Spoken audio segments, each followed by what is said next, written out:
Morning students. आज अपन पढ़ेंगे अल्पकालीन उत्पादन सिद्धांत की अवधारणाएं। अल्पकालीन उत्पादन फलन मैंने आपको परिवर्तनशील अनुपातों का नियम बताया था और उत्पादन है, इसलिए अपन इसके अंतर्गत क्या पढ़ेंगे, तीन। एक तो कुल उत्पादन, औसत उत्पादन और सीमांत उत्पादन। ठीक है ना। औसत उत्पादन किसे कहते हैं, कुल उत्पादन किसे कहते हैं, सीमांत उत्पादन किसे कहते हैं, इनको कैसे निकाला जाता है उसके अंतर्गत आपको लिखना पड़ेगा। तो कुल उत्पादन किसे कहते हैं, किसी एक समयावधि में एक निश्चित समयावधि होती है। उत्पादन के सभी साधनों का प्रयोग करके, श्रम, भूमि, पूंजी का उपयोग करके अपन जितना उत्पादन करते हैं उसे क्या करते हैं, कुल उत्पादन करते हैं।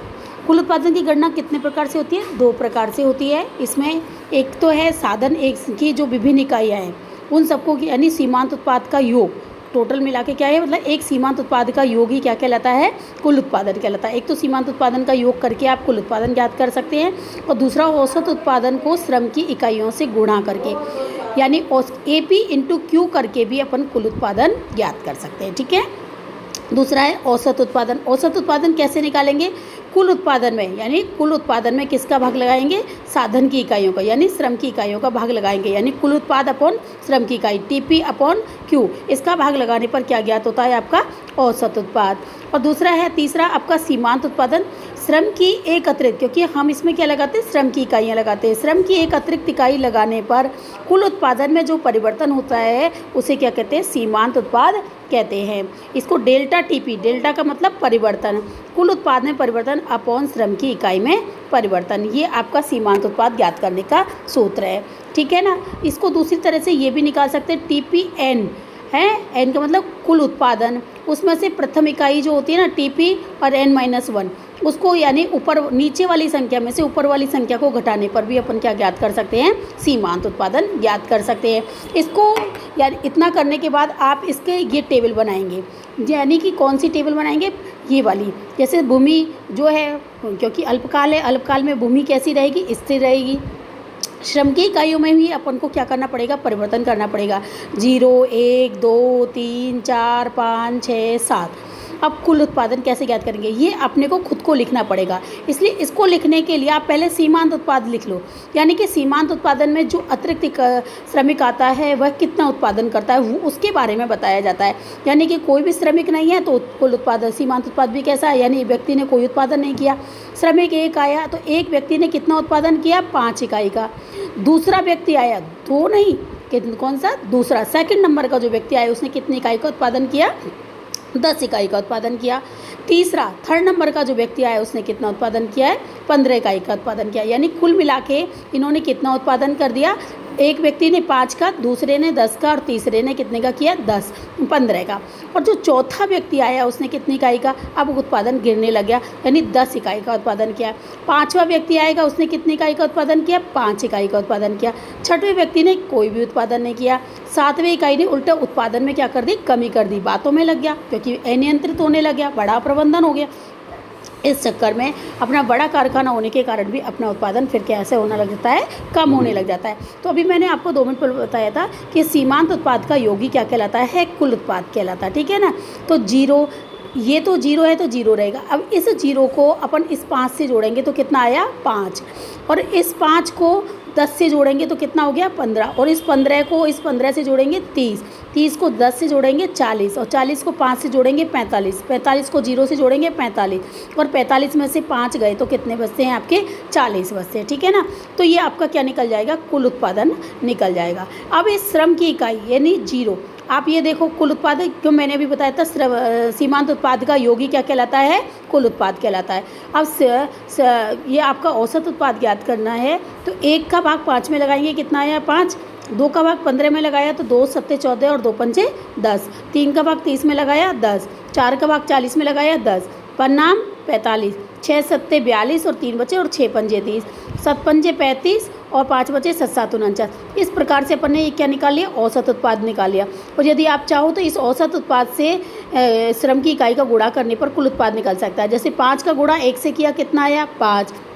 7.5 का गुणा 2 से किया कितना आया 15, 10 का गुणा 3 से किया 10 या 30, 10 गुणा 4 किया 10 चौक 40। इस प्रकार से कहने का मतलब ये है कि कुल उत्पाद जो है इसका सीमांत उत्पाद का योग भी होता है और औसत उत्पाद का गुणा श्रम की इकाई से करने पर भी सीमा कुल उत्पाद का ज्ञात किया जा सकता है। अब इसको यदि अवधारणाएं आपसे वो पूछता है, अवधारणाएं पूछता है तो तीनों का आपने सबका अर्थ लिखा, उसके बाद ये टेबल बनाओगे और उसके बाद ये क्या कर दोगे आप, ये अलग अलग डायग्राम बनाओगे, ठीक है ना। अब इसमें कुल उत्पाद का डायग्राम बनाना है तो ओ एक्स अक्ष पर श्रम की इकाई और ओ वाई अक्ष पर कुल उत्पाद को दिखाएंगे। श्रम की इकाई जो देखो 0 से चालू हो रही है 7 तक है, तो 0 1 2 3 4 5 6 7 तक हो गई।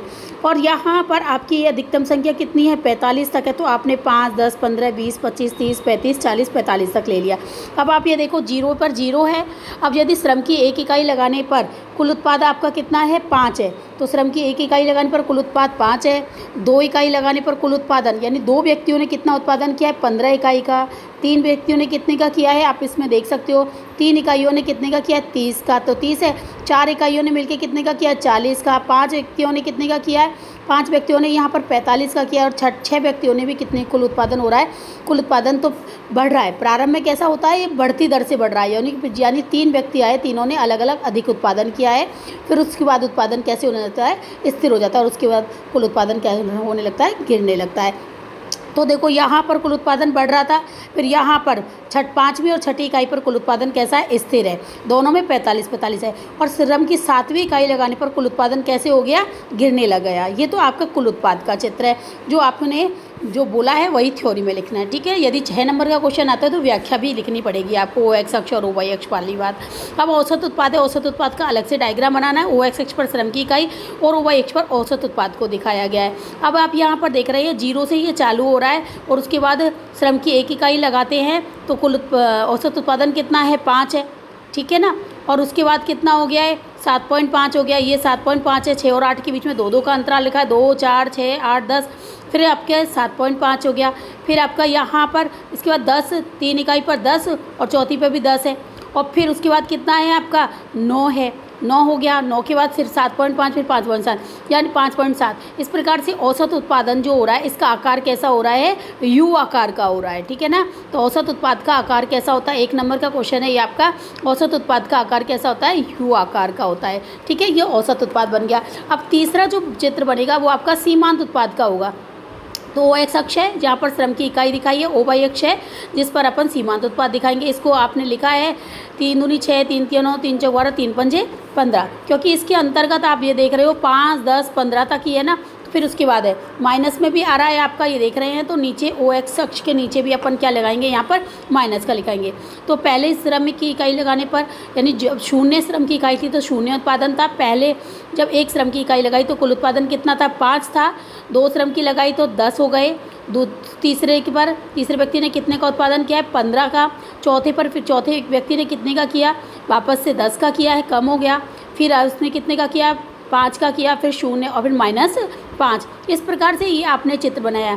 तो सीमांत उत्पाद और औसत उत्पाद दोनों का आकार कैसा होता है, अंग्रेजी के अक्षर उल्टे यू का होता है। अब आप देख रहे हो कि औसत उत्पाद तो कभी भी ऋणात्मक नहीं होता है, क्योंकि ऋणात्मक चिन्ह हो ही नहीं सकता। और जबकि सीमांत उत्पाद कैसा होता है ऋणात्मक भी हो सकता है। तो कहने का मतलब क्या है आपका, यदि आपको अल्पकालीन